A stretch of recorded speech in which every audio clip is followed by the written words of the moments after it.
Well, my journey started a few years ago, and probably not quite in the way that I had ever anticipated. About 6 years ago, I was working in a job and I was extremely stressed out. It was beyond belief. I was at the point where I could drink 5 or 6 glasses of wine a night and it wouldn't even touch the sides. I was so stressed out. And then, of course, with that came, you would find me in the fetal position in the shower because of the stress and the frustration. And I remember there were days when I could not compute anything more. My brain felt like mush. It was just so overloaded. I really, really couldn't function. I couldn't be the mum I wanted to be. I couldn't be the wife I wanted to be. I couldn't be me. And I was losing me. Actually, I probably had lost me, to be really, really honest. So I thought, okay, I'll change jobs. The job's not healthy. The environment's not healthy for me anymore. I'll change jobs. So that's what I did. So I went out there, I changed jobs, I started a new job. And then that was like the April. The following January, God obviously must have thought that I wasn't listening well enough. And he decided to really throw a spanner in the works. My husband and I went shopping one morning, and David had, commented about feeling unwell, but hadn't, we just thought, oh well, it'll pass. And he had some aches and pains and wouldn't give up, a bit niggly, fair enough. Anyway, we're down shopping, and anyway, he complained of not feeling very well.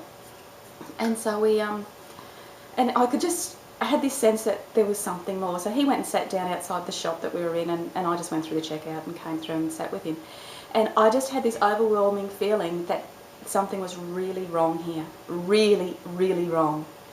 I tried finding the doctor. The recording wasn't working to say who was on call for the weekend because it was a Saturday morning.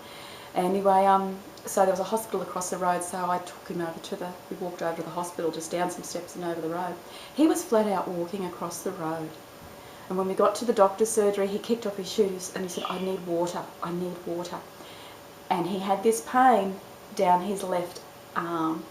And if anybody knows the warning signs of a heart attack, that's one that we've heard a lot at. But so is the desire for water. And all of those things that he was experiencing. It wasn't a Hollywood heart attack, grab the chest, fall to the floor type thing. It was he stayed conscious through the whole thing, but he had a heart attack. That was confirmed the next morning. And I knew from that point forward, I knew at that moment that's what was happening. Anyway, we dealt with that off to Brisbane. We live in a rural area, so he had a lovely chopper flight down to Brisbane and into the Wesley for further testing and working out what had caused the heart attack. And over the next few days we found out what was going on. He had some surgery, rectified the problem, and he's been good ever since.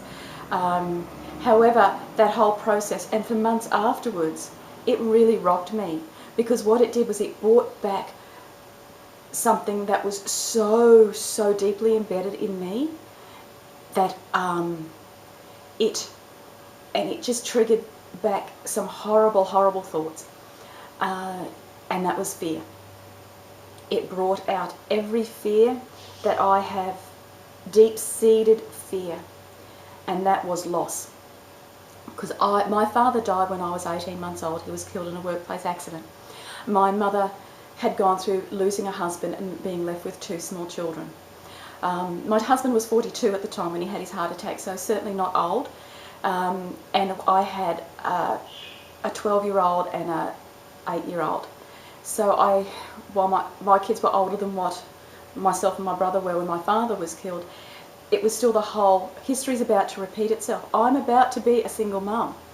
This is not what I signed up for, God. This is not the plan. How dare this be happening?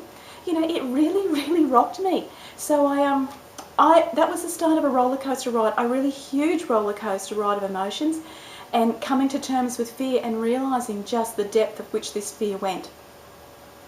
And David was still alive. And the amazing thing is, through all of this, he felt like he had this protective cocoon around him. That he was going to be okay. Yet it was me that seemed to be not coping and struggling with this whole event. Anyway, I very much felt the need to journal through that time, so I did.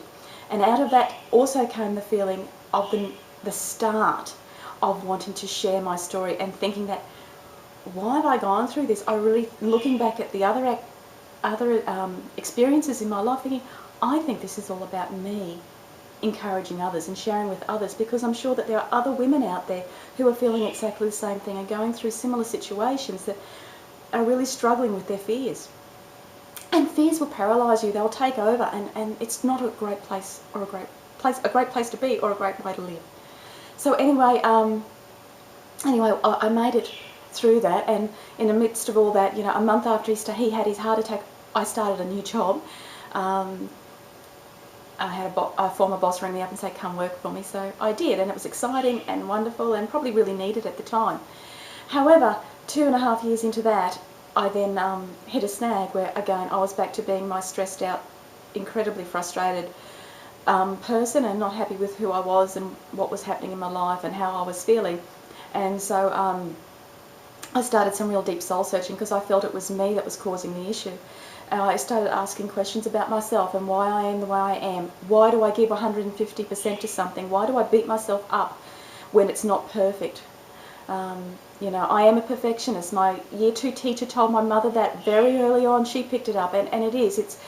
It's something that is great, but can also be extremely frustrating, because I then put a lot of pressure on myself, and when I don't meet my own expectations, well, then I am the most dismal failure, and I'm not worth a pinch of salt. Even though nobody else may see me that way. So it's been this real journey in the last 3 years to come to terms with things. And 3 years ago, God brought me to another point that I needed to experience, and it was a very low point in my life, is where I lost my job.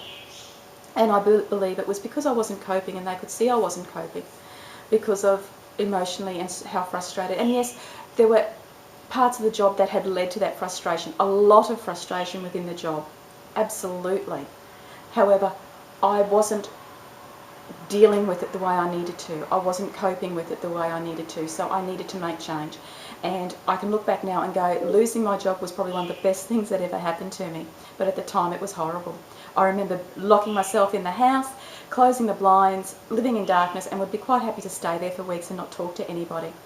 Eventually, after many tears and rants and raves at God as to how unfair this was and how dare he do this to me, and it's not fair and it shouldn't be like this, and why me, I eventually came to the point where I said, okay, I accept this. But you know what, God, I can't do this anymore.